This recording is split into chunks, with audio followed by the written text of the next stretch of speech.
السلام علیکم رحمۃ اللہ وبرکاتہ۔ اعلان رمضان لائیو میں آپ کا سواگت ہے۔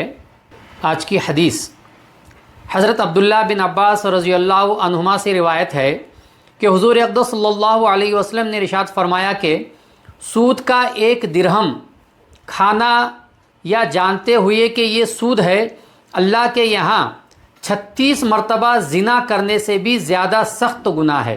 اس کے بعد آپ صلی اللہ علیہ وسلم نے فرمایا کہ جس شخص کا گوشت حرام مال سے پیدا ہوا ہو، یعنی جس شخص کی جسمانی نشو و نما اور پرورش حرام مال مثلا سود اور رشوت وغیرہ سے ہوئی ہو، جہنم ہی اس کے زیادہ لائق ہے۔ شعب الایمان، مسند احمد اور طبرانی کی روایتیں ہیں۔ یہ مطلب حدیث پاک کا مقصد حرام کھانے اور حقوق العباد کی پامالی سے بچنے کی تاکید کرنا اور طلب حلال کا اہتمام کرنے کی ترغیب دینا ہے۔ جہاں تک 36 کے عدد کی حکمت کا سوال ہے تو اس کا حقیقی علم اللہ ہی کو ہے، البتہ اللہ کے بعض مخصوص بندے اس سے باخبر ہوئے ہیں۔ چنانچہ بعض علماء نے کہا ہے کہ سود زنا سے سخت اس لیے ہے کہ سود کھانے والے کے سوء خاتمہ کا اندیشہ رہتا ہے، جیسا کہ فرمان باری تعالیٰ ہے، جس کا ترجمہ ہے سورہ بقرہ میں، پھر اگر نہیں چھوڑتے تم لوگ سود کا بقایا تو تیار ہو جاؤ لڑنے کو اللہ سے اور اس کے رسول سے۔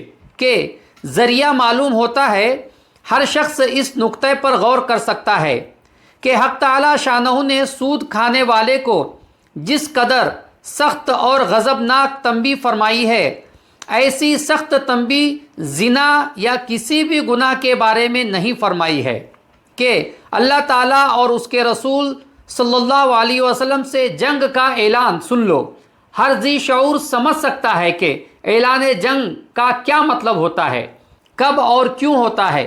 ظاہر ہے کہ اللہ اور اس کے رسول جس کے خلاف جنگ کا اعلان کرے یا جو شخص اللہ اور اس کے رسول سے برسر جنگ ہو، اس کی محرومی، شقاوت و بدبختی اور دنیا و آخرت کی مکمل تباہی و بربادی میں کیا تعامل ہو سکتا ہے۔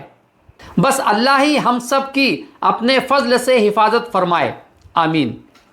ایک بات اور یہاں میں عرض کرنا چاہوں گا کہ آج ہمارے معاشرے میں سود کی ایک ایسی بیماری پھیلی ہوئی ہے، بچت گٹ یا پھر فائنانس سے لے کر اس کے علاوہ بینکوں سے بھی لیا جاتا ہے۔ بچت گٹ تو آج ہر گھر میں گھس چکا ہے۔ اس کے صرف اس حدیث کے مطابق یہ ایک ہی گناہ نہیں ہے، بلکہ جو عورتیں، کیونکہ سود یعنی کہ یہ بچت گٹ میں اکثر عورتیں ہی شامل ہیں، اور ان عورتوں کو بھی غلط راستے پہ جاتے ہوئے دیکھا گیا ہے۔ لہٰذا بچت گٹ سے سب سے پہلے اپنے آپ کو اور اپنے گھر کی عورتوں کو دور رکھنے کی کوشش کریں۔ اللہ مجھے اور آپ سب کو عمل کی توفیق عطا فرمائے۔ آج کا مسئلہ، روزے میں اگر آکسیجن کے ذریعے سانس لیا جائے تو اس سے روزہ فاسد نہیں ہوتا، یعنی نہیں ٹوٹتا، کیونکہ آکسیجن محض ایک صاف ستھری ہوا ہے، اس کا بدن میں جانا مفسد صوم نہیں ہے۔